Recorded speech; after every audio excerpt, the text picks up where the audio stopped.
Konnichiwa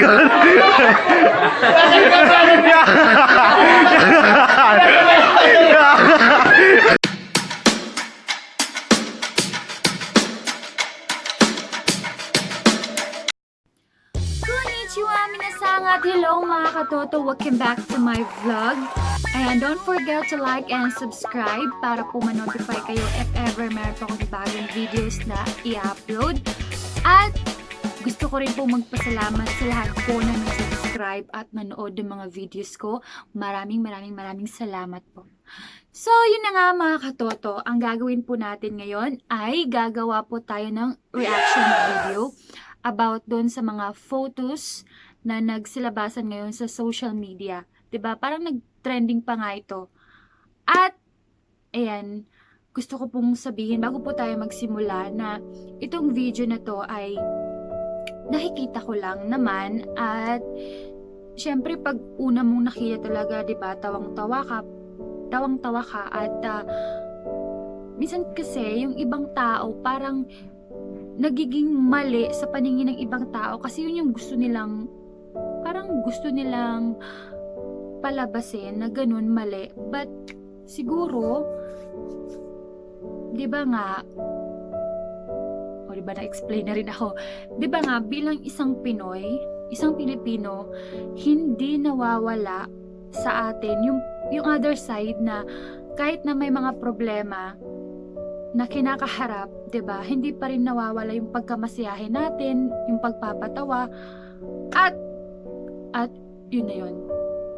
So kamakailan lang pumutok po yung balita about doon po sa Taal Volcano na sumabog at maraming napinsalang mga bahay, 'di ba? At saka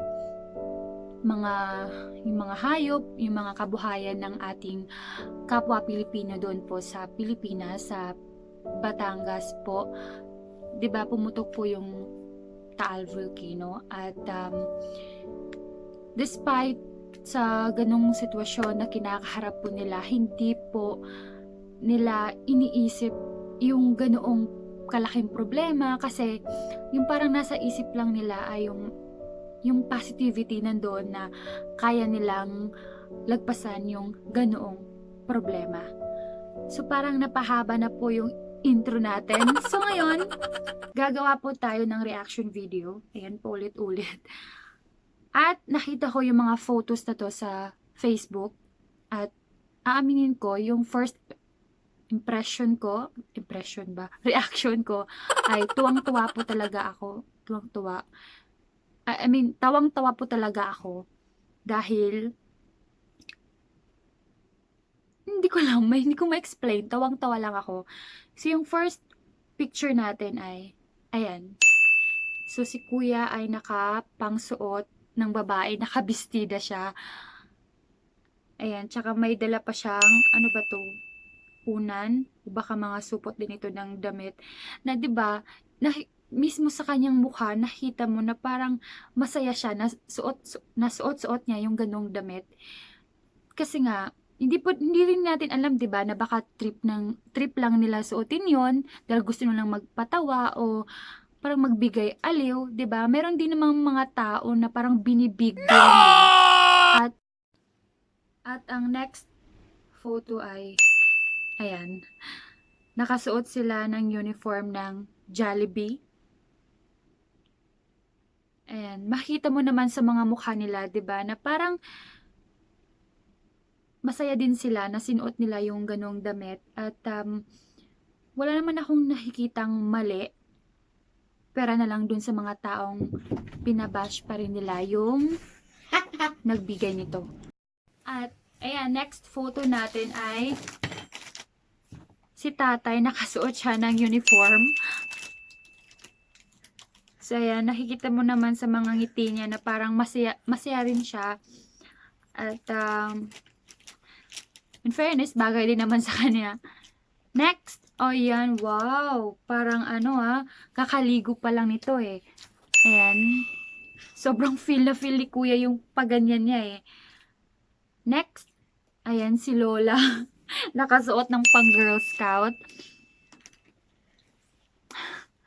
Next, ayan. So parang yung setup nila para talagang nasa ano, ukay-ukay. Alam niyo ba yung ukay-ukay? So parang, ayan, pang security guard ito na uniform, 'di ba? So in fairness, bagay din naman sa kanya at ayan, ayan. So, ano ba to? Hindi kasi, hindi natin alam na baka sinuot lang nila ito dahil trip lang, 'di ba? Gusto nilang magpatawa at sa tingin ko wala namang mali doon, 'di ba? May mga tao nga lang naman na iba yung parang dating sa kanila, kaya parang medyo nami-misinterpret, 'di ba? Tsaka sarili nila na opinion yun, kaya wag nating pakialaman. Next ay, ayan, tropang, ano ba to? Tropang po. So, hindi naman siguro ito, di ko alam kung part pa rin ba ito ng mga binigay sa kanila na donation o baka talagang, no, hinanaapan lang nila ng way para maging creative yung dating. Next, ayan. So, merong kompleto sila eh. May doktor, may nurse, ano ba? So, yan, makikita mo naman talaga sa mukha nila na happy sila at parang hindi mo nakikita sa mga mukha nila na may problema silang kinakaharap. Yan, positive lang talaga sila. Next ay ito. Nakita ko yung video nitong lalaki. Parang, hindi ko alam kung anong station yung nag-interview sa kanya. So, makikita mo rin sa kanya na parang aliw na aliw siya na nag-act siya as a mayor at yung mga ganitong mga bata, 'di ba? Parang hindi lang nila iniisip, I mean, hindi nila iniisip yung problema, parang gusto lang yan din magbigay ng aliw at yun yung nakikita ko sa kanila. Next ay ito. So, yung suot nila parang ano, nasa role play lang. May mga props na dala-dala. Next ay ito. Oh my God, ni Kuya. In fairness ha, ang sexy nilang tatlo. So, naka-off shoulder. Ayan. Talo na si Aliana sa pa-off shoulder ni Kuya. Next. Ayan. So, parang ano to, parang tropa nila Cardo. Parang security guard ni Cardo, no? Baril ba talaga to? Baka inedit lang yung pagkalagay ng baril. So, ayan. Next. Ayan. So, ayan. May nakalagay pa. Sabi, salamat po sa nag-donate nito. Tuwang-tuwa po pinsan ko. Hindi na po niya ito huhubarin hanggang magsi-uwian. So, ayan. Parang, so, ayan. Yung makikita mo talaga sa mukha nila na parang, basta yun lang yung masabi ko na makita mo sa mukha nila na parang ginagrab na nila yung opportunity na magpasaya, 'di ba? Magpatawa ng ibang tao para naman kahit papaano mabawasan yung problema o sakit na dinadala ng mga yun nga naging biktima ng Taal Volcano, yung pagsabog po ng Taal Volcano. Next ay ito. Sobrang laki naman nga nito, no? Pero may nakita ako nag-ano nito, nag-comment na pwede rin namang sa ibang bagay mo gawin. Pwedeng gawing kumot, 'di ba? Yun na yun. Next ay ito. So dalawa silang kasya doon sa ano yung jogging pants. At next ay ito si Kuya. Stop it now! At ayan na nga mga katoto, next natin photo ay ayan si Kuya. Saan ano ba to? So feeling ko edited na po yung picture na to kasi nga ayan po yung real photo.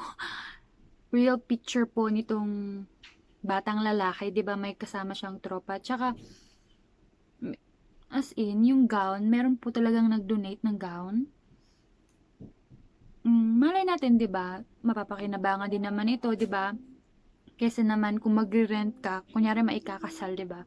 Kung magre-rent ka talaga mahal na mahal 'yun. Kasi dito na libre na, 'di ba? Next ay ayan si Kuya nakasuot na. Dapat kasi sa babae to eh. Di ko alam kung baka trip niya lang rin suotin. Ayan. So, parang ano, G's prom. Fairness, no? Bagay din naman sa kanilang apat. Next, ayan, si Kuya. O, ito. Kasal na lang yung kulang. Saan ba kayo a-attend ng kasal, mga kuya? Ayan, in fairness naman si tatay, no? Nakikisali din sila sa trip ng mga batang ito at yun nga, makikita mo naman sa mukha nila na hindi po nila siniseryoso yung problema. I mean, hindi naman sa pinagsawalang bahala lang nila, pero parang hindi nila binibig deal. Parang nandun pa rin yung positivity na kaya nilang malagpasan yung ganoong mga problema o trahedya na kinakaharap po nila. In fairness din naman, napakaganda ng katawan ni Kuya naka-maroon.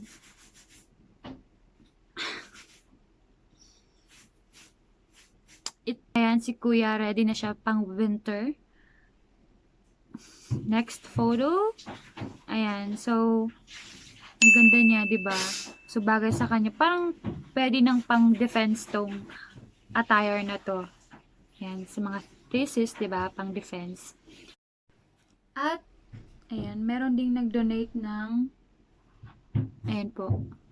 May nakasulat na we will miss you, Karing. Okay pa naman yung damit, 'di ba? Pwede na rin 'tong isuot. Pambahay lang naman. Next ay ayan si Kuya oh my God. Pang teacher attire to, 'di ba? So meron pang shoes na nakakita pa siya ng shoes. So talagang ano lang yung kulang sa kanya, shoulder bag o books para maging teacher na siya. Next photo ay pop. Oh my God. Iba din eh. May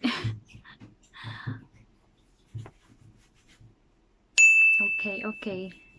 Oh, ayan. So, kung merong Daniela Mondragon, ano naman ang itatawag ninyo dito? So, meron pang maleta na black. 'Di ba si Daniela Mondragon naka-red siya? Black na black talaga. Next. Ang magaganda ay tumae. Talikod!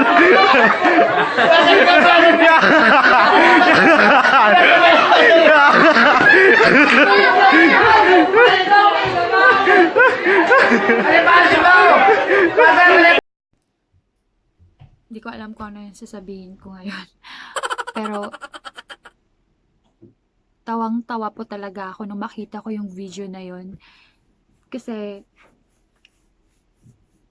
parang, nagbibigay rin siya ng aliw na in fairness dito sa tao na to. At, one picture says a lot. Pwedeng in a positive way, pwede rin in a negative way. Depende sa ating mga viewers or yung mga nagbabasa kung paano natin i-deal. Meron kasi mga tao na binibig deal, meron din mga tao na okay lang, nakakatawa naman, ganyan, 'di ba? Iba-iba rin tayo ng pag-iisip, and siguro yung mas mabuti lang doon, huwag na nating patulan, 'di ba? Hayaan na natin sila. Basta lang na yung nasa isip lang natin ay na huwag tayong mawala ng pag-asa at laban lang as always, at lagi nating isipin na hindi ito binigay ni Lord, hindi binigay yung ganitong problema na kinakaharap natin ngayon kung alam niyang hindi natin kaya, 'di ba? Tayo pa, sabi nga nung meron akong isang phrase na nabasa na problema ka lang, may Diyos tayo.